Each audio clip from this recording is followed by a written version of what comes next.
जमी पर बैठकर क्यों आसमान देखता है? पंखों को खोल, जमाना सिर्फ उड़ान देखता है। लहरों की तो फितरत ही होती है शोर मचाना, मंजिल उसी की होती है जो नजरों में तूफान देखता है। Jai Janendra and good evening, respected dignitaries, esteemed guests, and my beautiful audience. It gives me immense pleasure to be your host this evening. As we gather here for the most fruitful session by our distinguished guest, Dr. Vikas Divyakirti ji. आप सभी को नमस्कार। जय जिनेंद्र। मैं जैन समाज से नहीं हूँ तो मुझे बहुत पता नहीं है कि कैसे बोला जाता है उस समाज में। जब आपने शुरुआत की मंत्र की तो मैं खड़ा तो हो गया सबके साथ। मुझे एक दो पंक्तियों के बाद समझ में आया कि जूते उतारने होते हैं, तो मैंने तुरंत उतार दिए जूते। लेकिन मैं मंत्र सुनता रहता हूँ, लेकिन क्योंकि जैन समाज में कोई रहा नहीं, इसलिए थोड़ी सी गुस्ताखी उस समय हुई।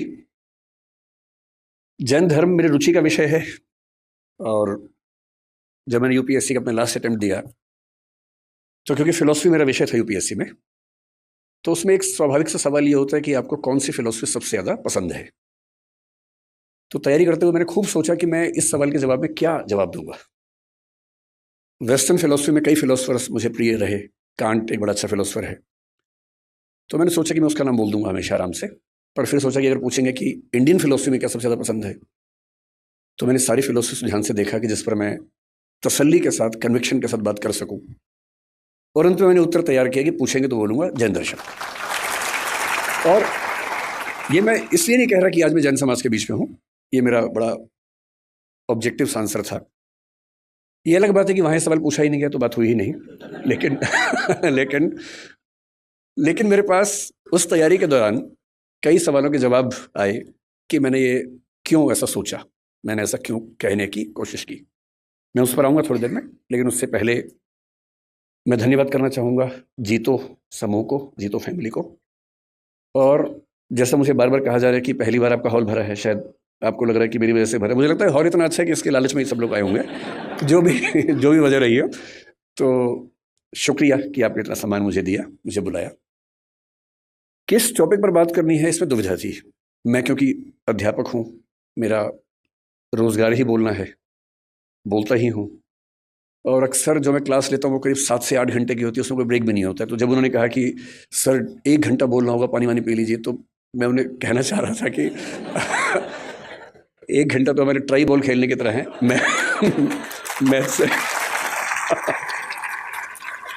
मैथ्स तो शुरू उसके बाद होता है हमारा। तो मेरी चुनौती ये नहीं होती कि मैं 1 घंटा क्या बोलूँ, चुनौती ये होती है कि 1 घंटे में कैसे ख़त्म करूँ।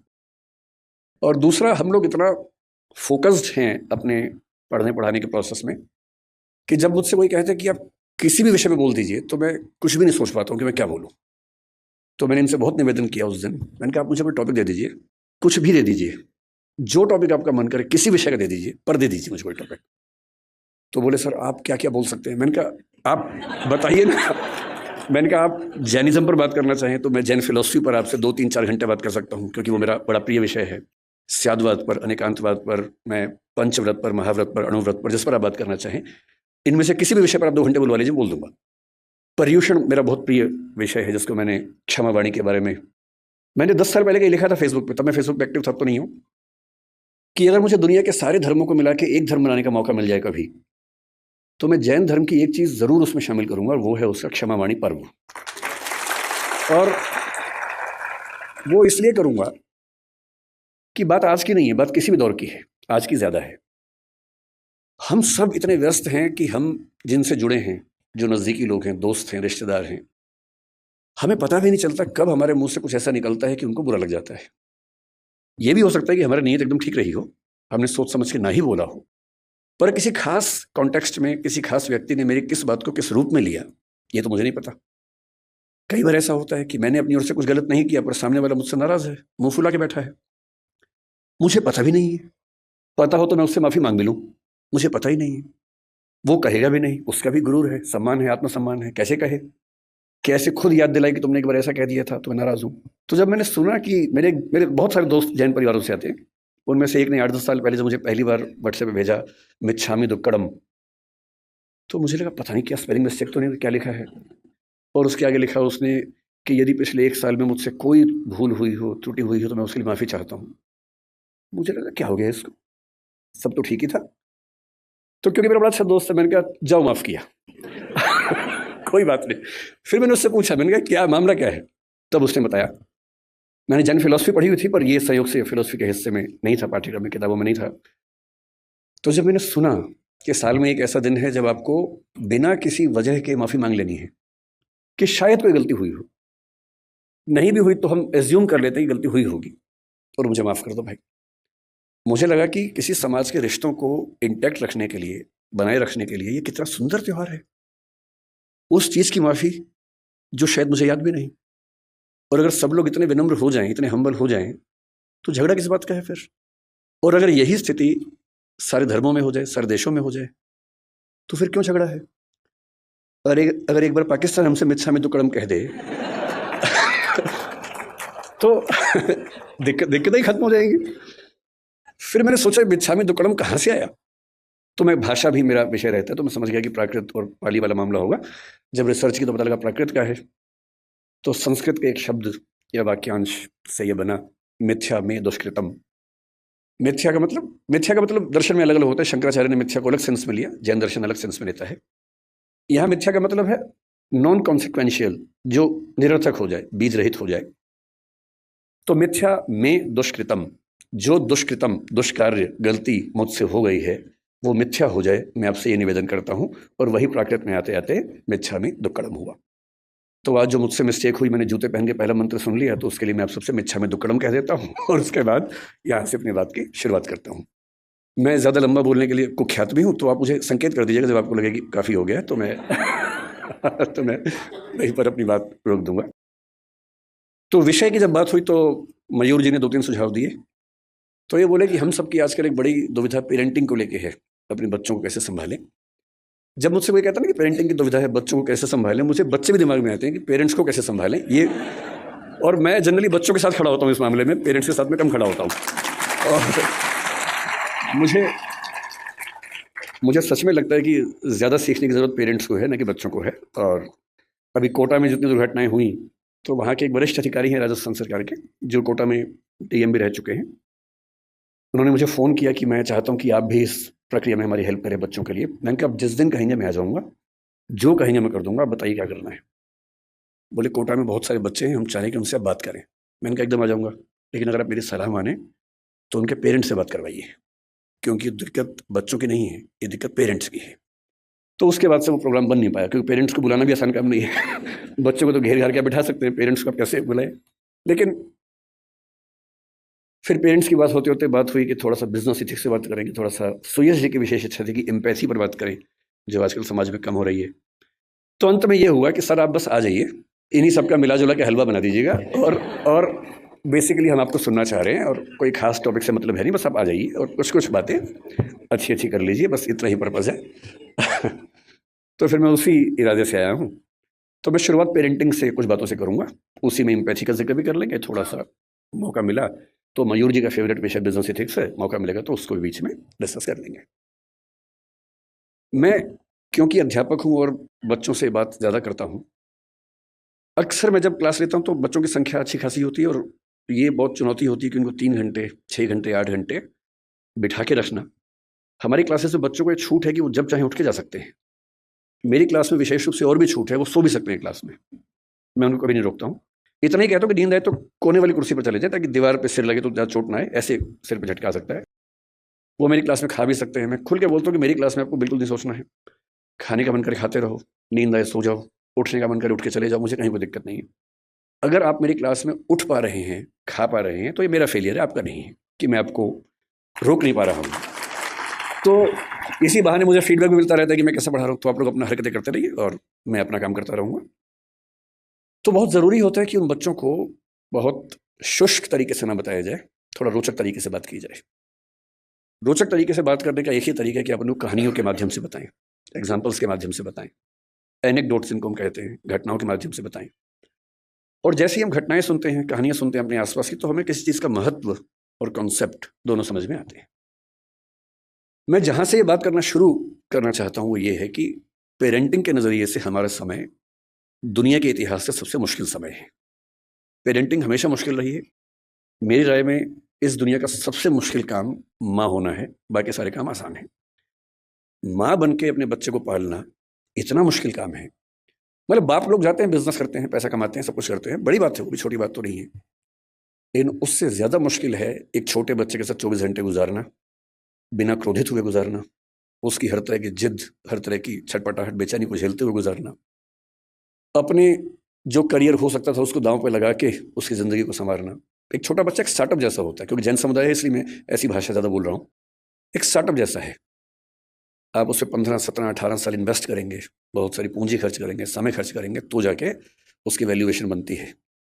और नहीं तो जैसे स्टार्टअप फेल होते हैं, 1000 में से एक आदि पास होता है, बहुत सारे स्टार्टअप फेल होते हैं। तो ये परवरिश की दुनिया में भी होता ही है। जब मैंने कुछ घटनाओं की खोज की कि आजकल के चैलेंजेस क्या हैं, तो मैं घटनाएं पढ़ के बहुत घबरा सा गया। फिर मैंने कारणों की खोज की। मैंने देखा कि पिछले केवल 6 महीने की अगर मैं बात करूं या 2-3 साल की बात करूं, तो ये घटना कि किसी पेरेंट ने अपने बच्चे को मार ही दिया, किसी भी दौर की तुलना में ज्यादा हो रही है। फिलिसाइड एक शब्द होता है साइकोलॉजी में। फिलिसाइड का मतलब है अपने बच्चे को मार देना। फिलिसाइड जिस गति से हमारे समाज में इस समय है, उतना किसी दौर में नहीं था। आज के अखबार में एक खबर मैंने पढ़ी, परसों की खबर है। कर्नाटक का एक जिला है, उत्तरी कन्नड़ बोलते हैं उसको। एक माँ अपने बच्चे से इतनी परेशान हो गई, 6 साल का बच्चा था, ठीक से सुन नहीं सकता था, ठीक से बोल नहीं सकता था, कि अंत में उसने क्या किया, परसों एक नदी में जहां बहुत सारे मगरमच्छ थे, अपने बच्चे को फेंक दिया। और जब खबर मिली प्रशासन को, प्रशासन गए, तब तक बच्चे का मतलब जो डर था वो हो चुका था, उसकी मौत हो गई थी। तो मैं सोच रहा था कि इतनी क्या बेचैनी हो गई होगी, ऐसा क्या हो गया होगा। फिर मुझे ध्यान है कि आज से करीब 4 महीने पहले गोवा और बेंगलोर के बीच का एक केस बड़ा प्रसिद्ध हुआ था। एक महिला जो एक AI स्टार्टअप की फाउंडर थी, CEO थी, उसने अपने 4 साल के बच्चे को मार दिया, ऐसा आरोप है, और वो भी जेल में है। हम सोचते हैं कि हमारे देश में ही हो रहा, नहीं, दुनिया भर में हो रहा है। न्यू जर्सी का एक केस पिछले 20 दिन से काफी पॉपुलर हो गया है। 3 साल पहले एक फादर न्यू जर्सी अमेरिका में था, 6 साल का बेटा है, थोड़ा मोटा है। अच्छा, पेरेंट होना बड़ा मुश्किल काम है, क्योंकि आप बचपन में खुद प्रतिस्पर्धाओं में लगे रहते हैं, और पेरेंट बन के एक नए किस्म का कंपटीशन हो जाता है। इसका बच्चा पढ़ने में मेरे बच्चे से ज्यादा अच्छा कैसे हो गया, उसका बच्चा दिखने में मुझसे मेरे बच्चे से अच्छा कैसे हो गया। एक अजीब सी प्रतिस्पर्धा जिंदगी भर चलती रहती है। इसलिए पेरेंट होने में बहुत पेशेंस चाहिए, क्योंकि आपका बच्चा वैसा होगा नहीं जैसा आप चाहते हैं। हम सब डिजाइनर बेबी चाहते हैं, ऐसा बच्चा लंबा इतना हो, सुंदर इतना हो, इतना स्मार्ट हो, पढ़ने में तो ऐसा हो कि सबको पीछे कर दे, समझदारी में तो अलग ही लेवल का हो, उसके बाद भी आज्ञाकारी इतना हो कि हमेशा पैर ही छूता रहे। ऐसा कॉम्बो है नहीं दुनिया में कहीं भी, और ऐसे कॉम्बो आप भी नहीं थे अपने पेरेंट्स के सामने। जब आप नहीं थे अपने पेरेंट्स के सामने, तो आप कैसे उम्मीद कर सकते हैं कि आपके बच्चे वैसे कॉम्बो बनेंगे? नहीं बन सकते। तो आपका बच्चा शायद पढ़ने में अच्छा होगा, लेकिन थोड़ा मोटा होगा, पढ़ने में खराब है लेकिन दिखने में सुंदर है, दिखने में सुंदर हो गया, पढ़ने में भी अच्छा हो गया, पर बदतमीज है। कहीं ना कहीं तो मामला फंसेगा ही। और जब तक मामला घर के अंदर है मैनेज हो जाता है, जब बाहर जाने लगता है तो बड़ा पेशेंस चाहिए। लोग मजाक बनाएंगे आपके बच्चे का, 10 लोग आपके सामने चिढ़ा के बोलेंगे तुम्हारा बच्चा जो है ना देखने में भद्दा लगता है, आपका खून जल जाता है उस समय, अहिंसा का विचार हट जाता है उस समय। मन करता है कि अभी तो हिंसा हो ही जाए, बाद में अहिंसा देख लेंगे, ऐसा मन में आता है। स्वाभाविक सी बात है, सबके मन में आता है। तो उस आदमी के साथ जो हुआ न्यू जर्सी में, उसका बच्चा थोड़ा सा मोटा था। बहुत लोगों के बच्चे मोटे होते हैं। अमीर समाजों में ज्यादा है, अमेरिका में ओबेसिटी ज्यादा है, यूरोप में ज्यादा है। मेरा ख्याल है कि भारतीय समाज में जैन परिवारों में दिक्कत थोड़ी ज्यादा होगी, क्योंकि जैन समाज भारत का सबसे अमीर समाज है, तो ये खतरा ज्यादा है। सीधी सी बात है, खतरा ज्यादा है, क्योंकि जहां एफ्लुएंस ज्यादा है, पैसा ज्यादा है, सुविधाएं ज्यादा हैं, वहां खतरा ज्यादा है, सिंपल सी बात है। तो वो पेरेंट ऐसा था, बाप, एक दिन उसको शायद किसी ने कह दिया होगा तुम्हारा बेटा बहुत मोटा है, उसे गुस्सा आ गया। 6 साल का बेटा, उसने बेटे को पकड़ा कि चलो जिम चलो मेरे साथ। बेटे ने कहा पापा क्यों ले जा रहे हो, लेकिन उस समय उसको बचाने वाली माँ घर में नहीं थी, तो बाप घसीटता वो ले गया जिम उसको, और ट्रेडमिल चलाया कि चलो दौड़ो इस पे। ट्रेडमिल तेज कर दिया, बच्चा पूरी ताकत से दौड़ रहा है लेकिन नहीं दौड़ पा रहा, धम से गिरा नीचे। बाप ने 2 झापड़ मारे, फिर चढ़ाया ट्रेडमिल के ऊपर। 5-6 बार वो गिरा, और ऐसा गिरा कि उसकी मौत हो गई। और अब 3 साल बाद इस घटना के, लगभग 3 साल हो गए इस बात को, अब केस शुरू हुआ, उसके फादर जेल में हैं, 30 साल की सजा का प्रस्ताव दिया गया सरकार की ओर से, क्योंकि वहाँ प्ली बार्गेनिंग होती है कि इतनी सजा ले लो तो केस नहीं चलाएंगे, नहीं तो केस चलाएंगे। तो उसने कहा कि मैं सजा नहीं मानूंगा, तो केस चल रहा है, बाप जेल में। ये घटनाएं इतनी मात्रा में पहले नहीं सुनी जाती थी। पहले किसी माँ का अपने बच्चे को मारना केवल एक स्थिति में होता था कि माँ अविवाहित है, वो ऐसी स्थिति में फंस गई है कि कुछ कर नहीं सकती है, उसके लिए जिंदा रहना मुश्किल है, तभी वो मारती नहीं थी, कहीं छोड़ देती थी, भाग जाती थी। ऐसी ये घटना में कबीरदास का इतिहास हम पढ़ते हैं। यहूदियों के जो प्रवर्तक हैं हजरत मूसा, उनका इतिहास भी ऐसा है। उनकी माँ ने भी उनको इस तरह से एक नदी के पास छोड़ा था और फिर वहां से जो राज परिवार था उसने उसको अपना लिया था। ये घटनाएं बढ़ रही हैं, इसका मतलब पेरेंट्स का जो पेशेंस का लेवल है वो दुनिया के इतिहास का सबसे कम इस समय हो चुका है। एक तरफा नहीं है, ये बच्चों की साइड से भी है। अगर आप बच्चों का मनोविज्ञान देखेंगे तो वो भी बहुत अच्छे सिम्टम्स नहीं आ रहे हैं इस समय। अभी 2-3 महीने पहले बेंगलोर में घटना घटी है। 14 साल का एक बच्चा, 15 साल का उसका भाई, 2 भाई हैं। 14 साल के बच्चे ने अपने माँ बाप दोनों की हत्या कर दी। एक बहुत बड़ा बोल्डर उनके ऊपर फेंका, बाप के ऊपर। पिता को मारना चाह रहा था, माँ दुर्भाग्य से क्योंकि साथ में थी उसकी मौत हो गई। और फिर पूछा गया कि ऐसा क्यों किया भाई तुमने? उसने जो कहा वो हम सबके लिए बहुत जरूरी है। उसने कहा पिछले कुछ समय से मुझे और मेरे भाई को एलर्जी हुई, उस एलर्जी की वजह से हमारी त्वचा कहीं कहीं जल गई, काली हो गई। और रोज हमारे पापा बोलते थे, मतलब गालियां देते थे कि तुम कितने भद्दे दिखते हो, बदसूरत दिखते हो, क्या करते हो, बदतमीजी करते हो, कुछ गलत काम करते हो, इसलिए ऐसा हो गया है। और उसने पुलिस को बताया कि एक तो मैं खुद परेशान कि मेरे साथ ये क्या हो रहा है, और जब मैं घर आता था इस उम्मीद में कि घर पे कम से कम घर पे तो लोग मुझे समझेंगे, वहां तो प्रेम मिलेगा, वहां तो अनकंडीशनल तरीके से मुझसे बात होगी। वहां भी गालियां पड़ती थी, रोज गालियां सुनता था। और एक दिन जब गालियां बहुत ज्यादा हो गई, नहीं झेल पाया, तो मैंने कदम उठाया और मुझे इस बात का कोई अफसोस नहीं। ऐसी घटना है। 14 साल का बच्चा है सिर्फ।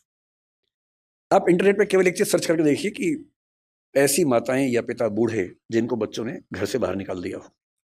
मैंने यूं ही परसों नेट पर सर्च किया, old age parents who have been thrown out by their children from the home.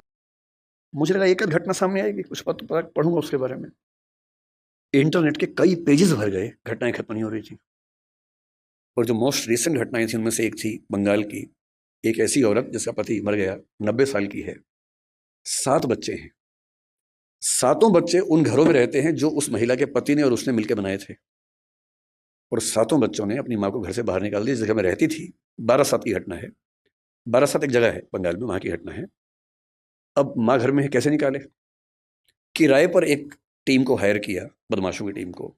वो आई, माँ को उठाया, रात को लेके गई और कहीं फेंक के आ गए, सिर्फ इसलिए कि इस बुढ़िया का झंझट कौन उठाए। जब ऐसी घटनाएं आप भी पढ़ते ही होंगे अखबारों में, मैं भी पढ़ता हूं। और जब जब ऐसी घटनाएं हमारे सामने आती हैं तो हमें बहुत केयरफुल हो जाना चाहिए कि कुछ ऐसा हो रहा है जो ठीक नहीं है।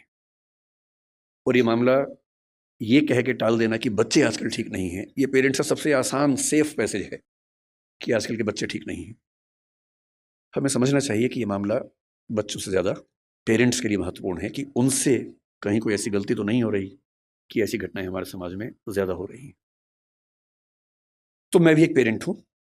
पेरेंटिंग पर बोलने का बहुत हक मुझे नहीं है क्योंकि मैं ऐसा कोई 30 मार का पेरेंट नहीं हूँ। मेरा बच्चा बड़ा साधारण सा है, सामान्य सा बच्चा है।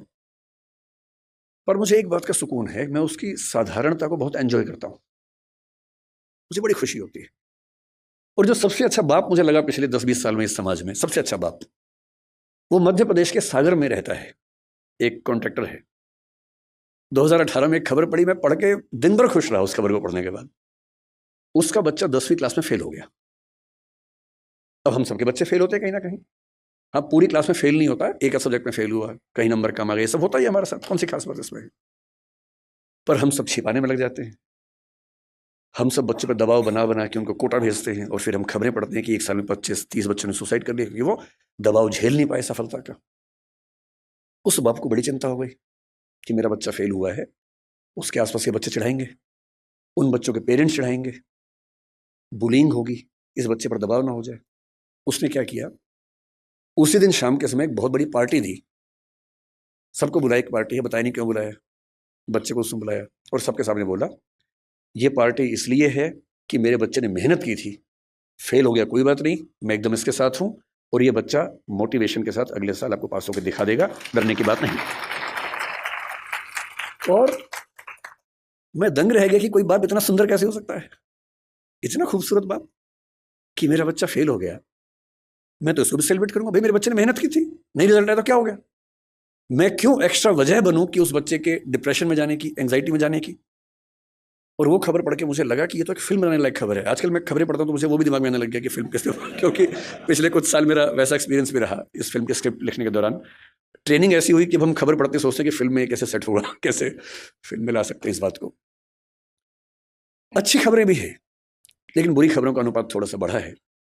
और तब मैं सोचने पर मजबूर होता हूँ कि क्या ऐसी वजह है। ये तो बहुत आसान बात है कि मैं कहूँ कि जो बात हमारे ज़माने में थी वो आज के ज़माने में नहीं है।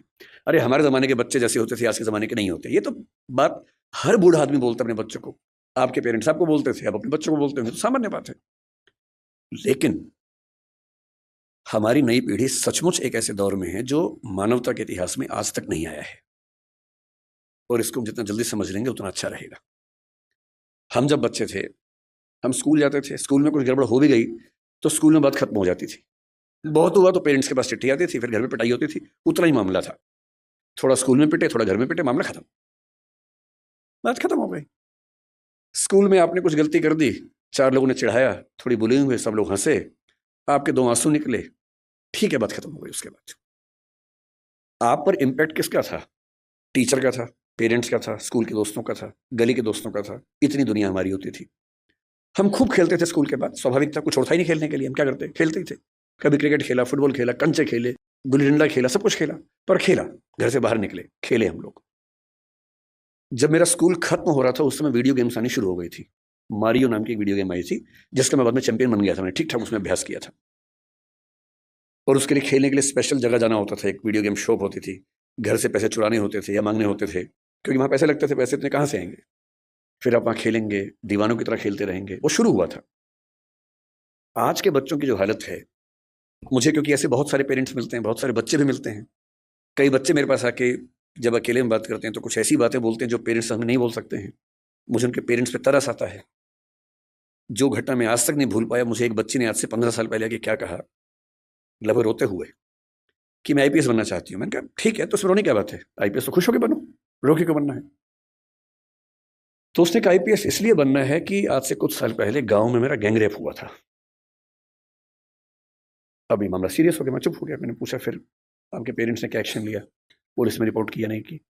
उसने कहा नहीं, पुलिस तो बात की बात है। मेरे जीवन की सबसे बड़ी दुविधा यह है कि मैं अपने पेरेंट्स को बता नहीं सकती, क्योंकि मुझ पर भरोसा नहीं करेंगे, मेरी ही गलती निकालेंगे। तो मैंने कहा तुमने बताया नहीं पेरेंट्स को? बोली नहीं, ना बताया है, ना बता पाऊंगी। आज तक किसी को नहीं बताया है। रोज घुटती हूं अंदर ही अंदर। आज पहली बार आपको बता रही हूं। और आईपीएस इसलिए बनना है कि जो मेरे साथ हुआ किसी और के साथ ना हो। और मैं तब से सोचता हूं कि वो कितने अभागे और मूर्ख पेरेंट्स होंगे जो अपने बच्चे से ये बात नहीं कर सकते। आपका बच्चा गैंगरेप का शिकार हो गया और उसमें इतनी हिम्मत है कि उस चीज को झेल गया, आपको नहीं बता पा रहा, क्योंकि उसको आप पर इतना भी भरोसा नहीं है कि आप उसकी बात सुन पाएंगे। जितने रेप हमारे समाज में होते हैं उनमें से 95% घर के अंदर होते हैं। घर के मेंबर्स या दूर के रिश्तेदार या आस पड़ोस के लोग करते हैं। और उनमें से शायद 10% से ऊपर की खबर किसी को लगती नहीं है। क्यों नहीं लगती है? क्योंकि जब जब कोई बच्ची अपने पेरेंट्स को बोलती है कि ऐसा हुआ है, पेरेंट्स कहते हैं कि नहीं, तूने गलती की होगी, या छुपा दे, दबा दे बात को, चुप रहे, दूर रहा कर उनसे। हिम्मत नहीं करते कि हिसाब बराबर करें, अपनी बेटी का हक मांगे उस आदमी से, इतनी हिम्मत नहीं करते हैं। ऐसे बुज़दिल समाज में क्या होगा? डिप्रेशन नहीं होगा, एंग्जाइटी नहीं होगी तो क्या होगा? और उस लड़की की बात सुन के मैं हिल गया था। ये अलग बात है कि उस लड़की ने बहुत मेहनत की, बाद में आईपीएस बन भी गई। उसके बाद वो क्या कितना कर पाई मुझे नहीं पता, पर मेरा ख्याल है कि जिस जिस ज़िले में वो रहती होगी, कम से कम उस ज़िले की लड़कियां और बेटियां महफूज रहती होंगी। लेकिन वो तो एक अलग बात है, उसने क्या किया अलग बात है। एज पेरेंट्स हम क्या कर रहे हैं ये अलग बात है। और जो मैं अब बताने वाला हूं वो तो और घबराने वाली बात है। आज का समाज, आज की स्थितियां कैसी हैं? हमारे बच्चों की सबसे बड़ी उपलब्धि भी, सबसे बड़ी चिंता भी ये है कि वो इंटरनेट के दौर के पैदाइशी